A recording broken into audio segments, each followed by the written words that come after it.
Out of every announcement revealed during Summer Game Fest, one game managed to steal the spotlight from the very first minute. Capcom surprised everyone with the reveal of Resident Evil, Veronica, and what made the announcement even more shocking was its placement at the very beginning of the event. Usually, EA companies save their biggest surprises but this time Capcom did the exact opposite. The moment fans saw Resident Evil opening the show, social media exploded with reactions, shares, and discussions. But the real question is, are we looking at a simple remake, or is this a complete reimagining of one of the most beloved entries in the entire franchise? In this video, we're breaking down everything revealed in the trailer, analyzing it scene by scene, exploring the original Code Veronica storyline, and discussing why this game holds such a special place in Resident Evil history. And if you have no idea who Claire Redfield is, why she's searching for her brother, or what the mysterious island in the trailer is all about, don't worry. By the end of this video, you'll understand exactly why fans have been waiting decades for this moment. Before we dive into the new trailer, it's important to understand why Code Veronica is considered one of the strongest games in the series. The original game wasn't just another Resident Evil sequel. It pushed the franchise forward with larger environments, a more cinematic presentation, deeper storytelling, and some of the most memorable characters the series has ever introduced. And at the center of it all was Claire Redfield, one of the most beloved protagonists in Resident Evil history. Many fans even place Claire above Jill Valentine when it comes to their favorite female character in the franchise. Despite her popularity, Claire has been absent from the spotlight for years, with her last major appearance being Resident Evil 2 Remake. That's why seeing her return in Veronica feels like a huge moment for longtime fans. As for the story itself, the events take place roughly 3 months after Resident Evil 2. After surviving the horrors of Raccoon City alongside Leon and Sherry, Claire begins a personal mission to find her missing brother, Chris Redfield. Her investigation eventually leads her to Paris, where she discovers clues connected to Umbrella. But while searching for answers, Claire ends up infiltrating one of Umbrella's secret facilities. A mistake that quickly changes everything. She is captured, labeled as a threat, and transported to a remote prison island known as Rockfort Island, and that's where the nightmare truly begins. What starts as an escape attempt soon turns into a desperate fight for survival as the island descends into biological chaos. Zombies, mutated creatures, insane enemies, deadly experiments, and some of the most dangerous individuals Claire has ever encountered. This is where Code Veronica separates itself from the earlier games. The story isn't just about surviving a viral outbreak, it's about obsession, family legacy, revenge, madness, and the dark secrets hidden within the Ashford family. These themes gave Code Veronica a unique identity and helped it become one of the most memorable chapters in Resident Evil history. Now that we've covered the original story and why Code Veronica became such a fan favorite, let's talk about the reveal itself. Because this isn't just a graphical upgrade. According to everything we've seen so far, Veronica appears to be a complete reimagining of the original game. The first thing many fans noticed was the title itself. Instead of presenting it as a straightforward remake, Capcom is clearly treating this project as something much bigger. The overall direction feels similar to what they did with Resident Evil 2 Remake, where the core story remained intact while large parts of the gameplay, level design, and presentation were rebuilt from the ground up. And honestly, that's probably the best possible approach. Even if you've completed the original Code Veronica dozens of times, this version looks like it will feel completely fresh. The characters have been redesigned, the environments have been rebuilt, the storytelling appears more cinematic than ever, and while the soul of the original game seems to remain intact, almost everything else looks modernized for a new generation. The game is once again being developed using Capcom's RE engine, the same technology behind some of the most successful Resident Evil titles in recent years. And judging from the trailer, the visual quality is absolutely stunning. But the graphics aren't what caught my attention first. What caught my attention was the atmosphere. The trailer opens with a breathtaking view of Paris during winter. Snow-covered streets, historic architecture, and towering above everything else, a massive Umbrella facility dominating the skyline. As the camera slowly focuses on the building, the Umbrella logo becomes impossible to miss. It's a reminder of how powerful the corporation truly is. To the public, Umbrella presents itself as a pharmaceutical company helping people, but behind that image lies one of the darkest organizations in gaming history. We then see Claire arriving at her destination while carefully checking a piece of paper containing an address and a map. The small details here tell a story by themselves.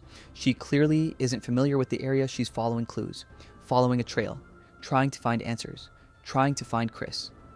After reaching the building, she rings the bell and waits. Moments later, an elderly woman welcomes her inside. And this scene immediately caught my attention, not because of the dialogue, but because of the animation quality, the facial expressions, the lighting, the character detail, the hair rendering. Everything instantly screamed RE Engine. The moment I saw this sequence, I knew I was watching a Resident Evil game. I just didn't expect it to be Veronica. At first, I thought we might be looking at DLC for Requiem or perhaps an entirely new project. But as the trailer continued, the clues became impossible to ignore. The old woman leads Claire upstairs toward the room believed to be connected to Chris Redfield. And once the door opens, something becomes very clear. Chris wasn't living here as a tourist, he was investigating something important. The room is packed with evidence, documents, photographs, communication equipment, notes, supplies, even workout equipment. Every object feels deliberately placed. Every detail suggests someone deeply involved in a dangerous mission. But then another question appears. Where is Chris? Because whatever happened here, it happened suddenly. Nothing looks packed away. Nothing looks organized. It feels as if someone was interrupted in the middle of their work, or taken against their will, and that's when things start becoming suspicious. A phone call distracts the elderly woman and pulls her away from the room. Claire uses the opportunity to investigate further. But before long, she notices something outside. Something doesn't feel right. And this is where another interesting detail appears. The entire sequence is shown through a first-person perspective, a decision that immediately sparked discussion among fans. Could Veronica support both first-person and third-person gameplay? At this point, nothing has been officially confirmed, but considering how successful Resident Evil 7 and Village were, it wouldn't be surprising if Capcom experimented with both perspectives. Either way, the first-person camera makes the scene feel incredibly tense. Every hallway feels threatening, every corner feels dangerous. And then we see a mechanic that could become one of the game's most interesting additions. Claire carefully peeks through a doorway before moving forward. A small detail, but one that adds a huge amount of tension, especially in a survival horror game where danger could be waiting just a few feet away. Claire slowly approaches the source of the disturbance. The tension builds, the atmosphere becomes heavier, and then she's captured immediately. No warning, no chance to react. And this moment raises a huge question. If Chris was taken from this location, could Umbrella have been waiting for anyone who came looking for him? Because the trap feels far too perfect to be a coincidence. And then there's the identity of the person responsible. The figure's appearance strongly resembles Hunk, one of the most iconic and mysterious operatives in Resident Evil history. Nothing is officially confirmed yet, but the timing, the design, and the circumstances make the theory incredibly convincing. If it really is Hunk, Veronica could finally give the character a much larger role than we've ever seen before. After Claire is captured, the trailer shifts into a rapid montage of environments, characters, and mysterious locations. And this is where the true scale of Veronica starts to reveal itself. One of the first things we see is a dark forest illuminated by a distant light source. The atmosphere feels oppressive, cold, unwelcoming. Exactly the kind of environment you'd expect from a modern Resident Evil game. Moments later, we get a glimpse of what appears to be an Umbrella facility. A security terminal flashes on screen, a keycard slot sits beneath it, and the Umbrella logo is clearly visible. For longtime fans, these details immediately bring back memories of classic Resident Evil level design.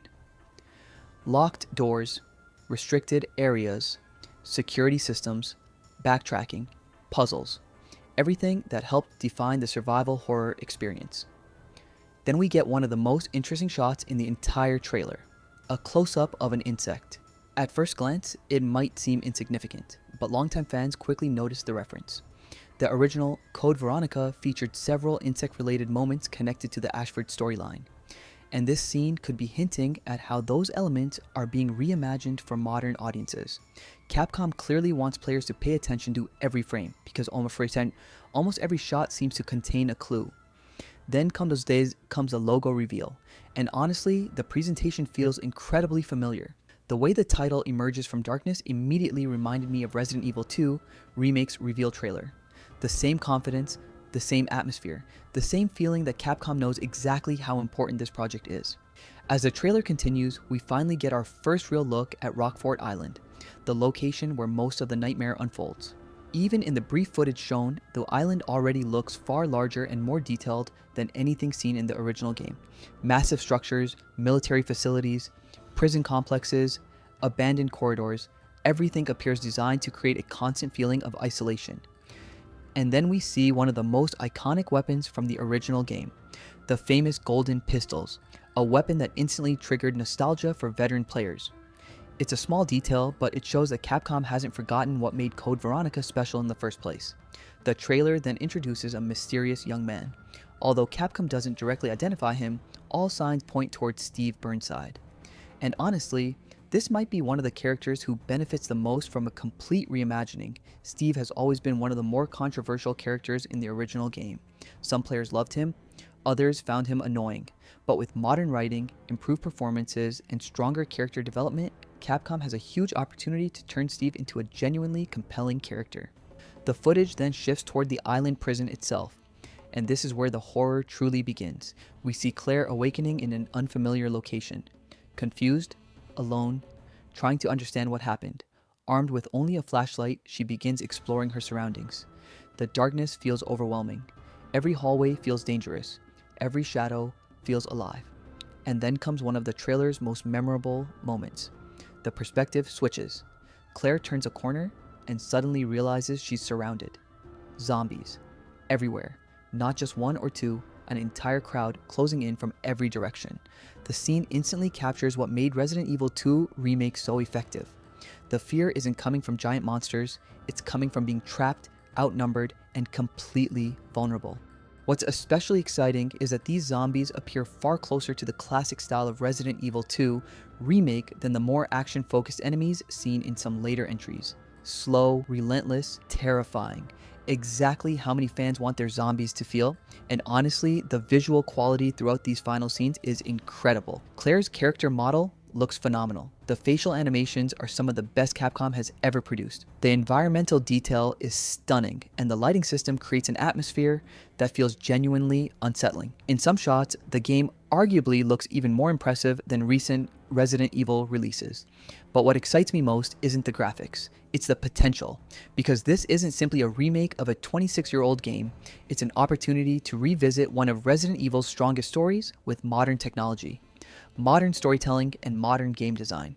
Whether you played the original Code Veronica once, 100 times, or never touched it at all, this version looks like it could deliver an entirely new experience.